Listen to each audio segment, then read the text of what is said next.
Hola, hoy vamos a hablar sobre el tema de el neoliberalismo. Bueno, primero que nada, ¿qué es el neoliberalismo? El neoliberalismo es un conjunto de pensamientos político-económicos basados en la teoría económica clásica, que sustenta que la sociedad mercantil debe actuar de manera libre y autónoma sin ninguna intervención del Estado. Esta teoría sostiene que el Estado no debe de estar presente en ningún campo donde ésta pueda intervenir con el libre desarrollo de la economía, defendiendo también la libertad absoluta de los individuos. El neoliberalismo apoya firmemente la teoría de reforzar el sector privado sobre lo público, ya que se considera que éste tiene una mayor productividad, oponiéndose de esta manera a cualquier ideología de colectividad respecto a los recursos sociales. ¿Cómo se originó el neoliberalismo? El término en sí de neoliberalismo fue acuñado por el sociólogo economista alemán Alexander Rustow. No sé muy bien cómo se pronuncia su apellido, pero es como Rustow. Bueno, Rustow, sí, eh, acuñó el término de neoliberalismo en el coloquio Walter Lippmann del año de 1938. Bueno, y Rustov empleó este término para así poder agrupar las prácticas económicas intervencionistas de las tendencias insurgentes, o sea, las tendencias que surgían en el siglo XX.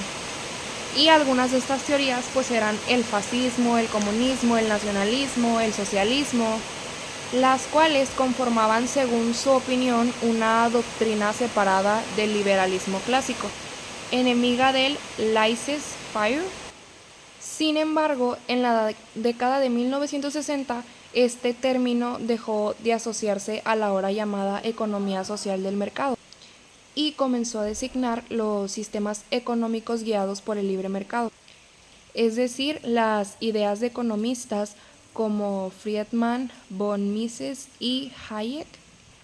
Y bueno, quizá debido a esta confusión, este término dejó de emplearse durante varias décadas. Y bueno, el término resurgió con un sentido más actual en la década de 1980, asociado a las reformas económicas profundas del régimen dictatorial de Augusto Pinochet en Chile, guiadas y también supervisadas por los economistas de la Escuela de Chicago, conocidos como los Chicago Boys. Y bueno, de esta asociación, nace en parte la mala reputación del neoliberalismo. Es así como de una posición capitalista moderada, el término pasó también a designar una posición más radical y más comprometida con el capitalismo liberal. Y la llegada del neoliberalismo a finales del siglo XX puso fin a varias décadas de sistemas keynesianos en vigor desde 1930. Bueno, también obtuvo resultados como muy disparejos y sentó las bases para la economía global, pero también a un costo social muy inmenso, particularmente en los países en vías de desarrollo como en los de Latinoamérica o América Latina. Bueno, ahora vamos con algunas de las características del neoliberalismo.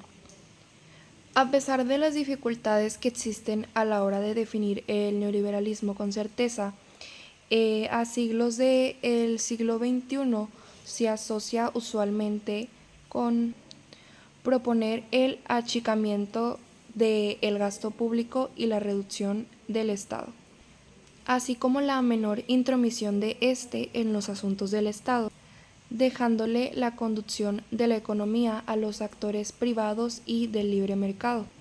Se le asocia a políticas fiscales y también a políticas monetarias restrictivas, desregulación de los mercados y la privatización de las empresas públicas, la aplicación de políticas de austeridad como un mecanismo para la recuperación económica de los países que están en vías de desarrollo o también que estén en una crisis profunda, lo cual a menudo se traduce como un aumento en la pobreza y en mucho malestar social, a medida que los capitales son redirigidos del consumidor a las empresas. También define ciertos preceptos del viejo neoliberalismo, del viejo liberalismo clásico, pero esto lo hace a través de lineamientos políticos muy diferentes determinados por ideas muy posteriores. Y bueno, ya la última característica es que sus enemigos ideológicos son los sectores progresistas y socialistas. Bueno, ahora vamos con el neoliberalismo en las relaciones internacionales. El neoliberalismo en las relaciones internacionales se refiere más que nada a una escuela de pensamiento que se basa en la premisa de que la cooperación entre estados es posible y deseable, incluso en un sistema internacional anárquico. Este surgió en las décadas de 1970 y 1980, como ya lo dije anteriormente, como una respuesta al realismo que sostiene que la anarquía internacional impide la cooperación duradera de los estados. Se basa en la difusión del poder a través de los intercambios comerciales mediante esquemas internacionales de valores compartidos. Esto a diferencia de la teoría realista. Esta hace énfasis en las ganancias absolutas en vez de las relativas, priorizando la suma total de los beneficios de la cooperación e interdependencia generada por un proceso globalizador. Cabe aclarar que la complementariedad mediante instituciones de esta teoría no limita al Estado, el cual va a seguir siendo soberano. Para el neoliberalismo, el sistema internacional es descentralizado, aunque también institucionalizado, en donde no existe una clara jerarquía, y las variaciones en la institucionalización de las relaciones internacionales incide en la conducta. Bueno, ahora pasaremos a hablar sobre los actores, también sobre las relaciones y las instituciones en la teoría neoliberal de las relaciones internacionales. Bueno, los actores son diversos, sin embargo, pues el Estado sigue siendo el principal, y tras él encontramos tanto como sociedades, empresas transnacionales, ONGs, etc.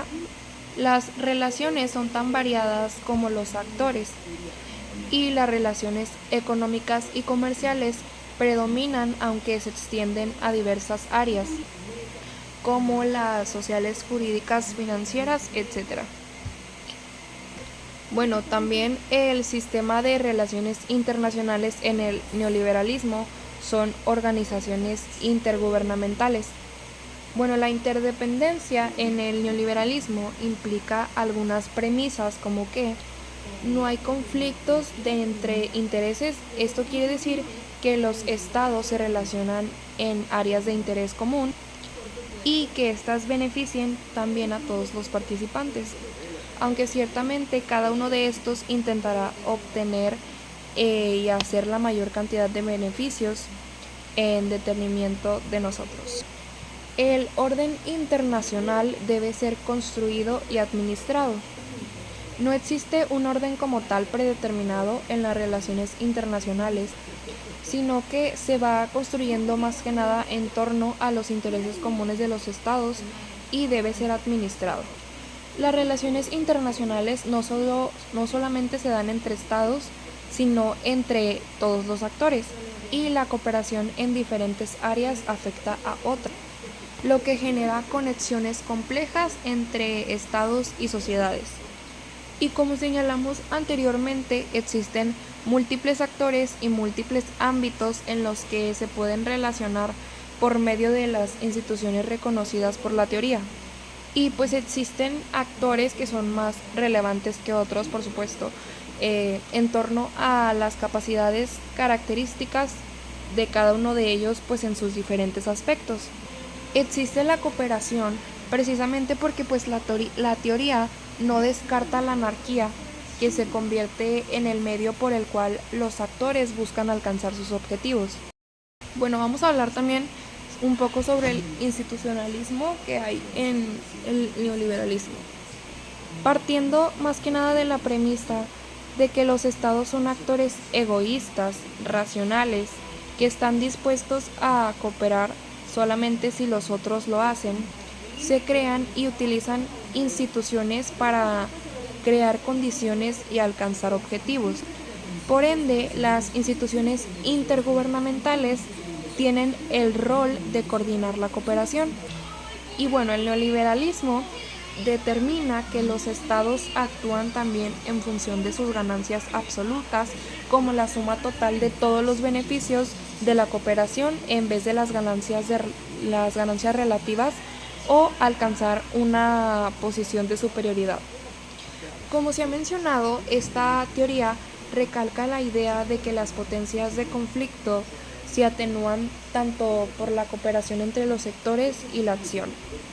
La acción que ejercen las instituciones, aunque se reconoce que existe anarquía, esta no se impone a la interdependencia generada por la cooperación dentro de las instituciones. Y la cooperación a su vez genera información que los actores usan como un mecanismo de retroalimentación para así poder evaluar los resultados de la misma y el grado de compromiso de los actores o del resto de actores, reduciendo así la incertidumbre, configurando las expectativas y de esta manera incrementando la tierra oriental. Y bueno, el sistema internacional es anárquico en el que no existe una fuerza claramente dominante con un gobierno de gobiernos, lo que es precisamente lo que origina la necesidad de cooperación, que a su vez también genera interdependencia. Todo esto a través de instituciones que regulen el desarrollo de la cooperación. El sistema internacional es también interdependencia, ya que se basa en convenios y en acuerdos entre los actores que se dan en función de los intereses de estos y la habilidad de cada uno para lograr a través de ellos conseguir sus propios objetivos e imponer también sus propios intereses. Estas dos premisas anteriores nos llevan a la conclusión de que el sistema internacional es anárquico, pero que los actores de él no se encuentran de ninguna manera en un estado de confrontación perpetua, como lo señala la teoría más realista, sino que más bien esta anarquía los direcciona a la cooperación, que a su vez crea interdependencia mediante instituciones, y la acción de esta disminuye los riesgos de confrontación. Bueno, las premisas. Entre las premisas más importantes podemos destacar que existe ausencia de una jerarquía entre temas. No existen aspectos de cooperación más relevantes que otros, ya que todos contribuyen a la consecuencia y a la consecución de los intereses. Por ende, la fuerza militar no es el elemento más predominante y pues no hay conflictos entre los intereses de los estados. Esto quiere decir que es posible que los estados tengan desacuerdos y pueden tener desacuerdos en diversos aspectos, pero no en aquellos en los que se encuentran cooperando. El orden internacional debe ser construido y administrado, es decir, que las instituciones no son preexistentes, inflexibles o perpetuas, son susceptibles de transformación. Conexiones transnacionales complejas entre estados y sociedades. Todos los actores se relacionan entre sí en diversos aspectos y diversas instituciones, y las consecuencias de estas relaciones también afectan a cada uno de los miembros. Además, a mayor interdependencia económica, menor interacción militar. Y finalmente, existen múltiples canales de interconexión para los actores. El poder.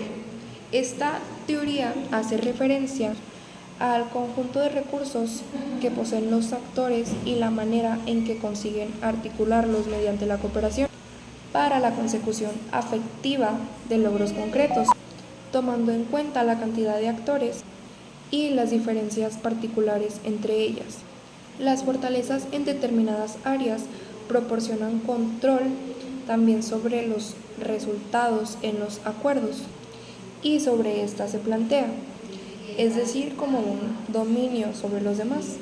Existen también dos tipos de poder, El poder real, que es más que nada como la capacidad de poder lograr efectivamente los objetivos a través de las fortalezas o los recursos. Y esto no es necesariamente el poder militar. Además, existe el poder potencial, que es el conjunto de los recursos o fortalezas que en teoría harían más posible la consecución de los objetivos, pero que no se traducen en poder real. En función de estas apreciaciones se identifican dos dimensiones centrales para poder analizar los análisis del poder en un contexto interdependiente: la sustentabilidad y la vulnerabilidad. Estas categorías permiten evaluar los diferentes grados de interdependencia y medir de una manera más justa el impacto sobre las relaciones de poder.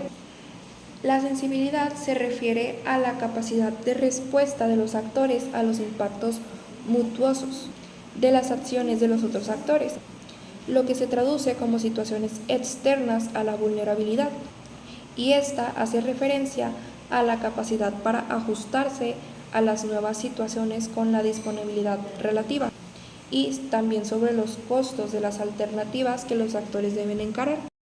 Cooperación. Bueno, en la cooperación se determina que los estados son actores egoístas, racionales y dispuestos a cooperar si los otros lo hacen, ajustando su conducta para reducir la discordia. Utilizan a instituciones para así poder crear condiciones y alcanzar objetivos. Limitando las instituciones facilitan la cooperación y el flujo de la información, y también la reducción de la incertidumbre, que son factores muy relevantes para la cooperación. Bueno, pues eso sería todo sobre mi análisis acerca del neoliberalismo. Gracias.